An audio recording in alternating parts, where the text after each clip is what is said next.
राष्ट्र स्तरीय winter carnival की तीसरी सांस्कृतिक संध्या में एक युवक की हत्या से सनसनी फैल गई है। कार्निवल के दौरान नगर परिषद के कार्यालय के समीप अचानक युवक का किसी ने गला रेत दिया।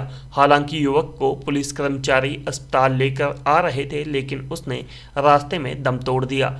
पुलिस मामले की जांच कर रही है। जानकारी के अनुसार मनोरंगशाला में विंटर कार्निवल के कार्यक्रम के दौरान नगर परिषद के कार्यालय के समीप दर्शक दीर्घा में ही विशिष्ट के दक्ष को किसी ने तेज धारदार हथियार से गले में वार कर दिया। इससे वह बुरी तरह से लहूलुहान हो गया। ड्यूटी पर तैनात पुलिस कर्मचारी उसे तुरंत अस्पताल लेकर आए, लेकिन अब तक देर हो चुकी थी। अस्पताल में चिकित्सक ने उसे मृत घोषित कर दिया। अभी तक हमला करने वालों का पता नहीं चल पाया है।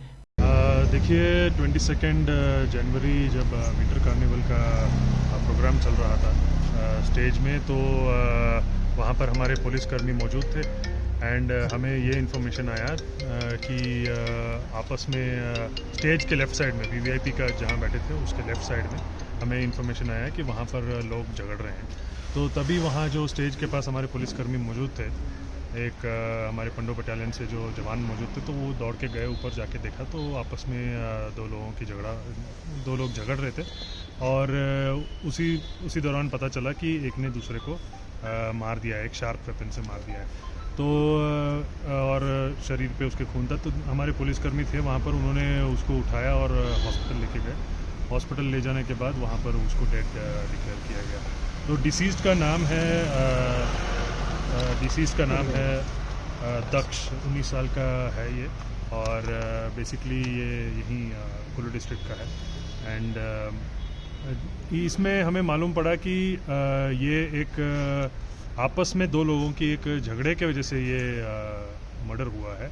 इनफैक्ट जब ये झगड़ा शुरू हुआ तो एक इनका कुछ कारण था विच इज़ अंडर इन्वेस्टिगेशन। अभी ये फैक्ट को हम इन्वेस्टिगेट कर रहे हैं और हमें जल्द इसका भी पता चल जाएगा।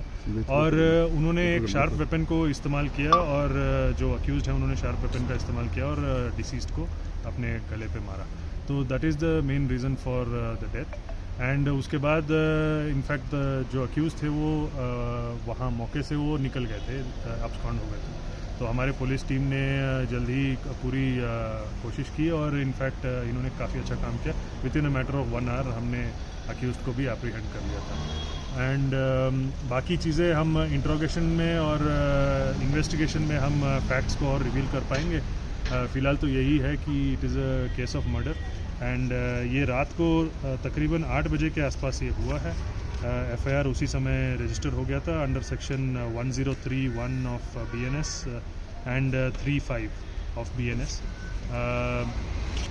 तो basically case is under investigation. Postmortem जैसे आप लोगों को पता है इट इज़ ऑनगोइंग। डॉक्टर का जो रिपोर्ट आएगा उसके अनुसार हमें मालूम पड़ेगा what is the reason for death. And इसमें मैं बताना चाहूँगा कि आपके पास भी मेरे को पता है बहुत सारे सवाल हैं एंड हमारे पास भी इस समय में इन सवालों का जवाब अभी हमारे पास फ़िलहाल नहीं होगा because the case is under investigation. परंतु मैं ये बताना चाहूँगा it is not a case for murder for gain. Murder for gain में क्या होता है कि कोई दूसरे व्यक्ति को इसलिए मारता है ताकि उसके शरीर से या उसके घर से कुछ सोना, पैसा या कुछ घड़ी, फ़ोन ऐसा लेने के लिए वो पूरा कोशिश करे, तो वो होता है मर्डर फॉर गेन। परंतु ये एक बेसिक आपस में दो लोगों की बहसबाजी की वजह से झगड़ा हुआ है, बहस हुआ है, झगड़ा हुआ है। और क्या सर्कमस्टेंसेस रहे हैं वो झगड़ा होने के, क्यों झगड़ा हुआ है, these are facts which are under investigation.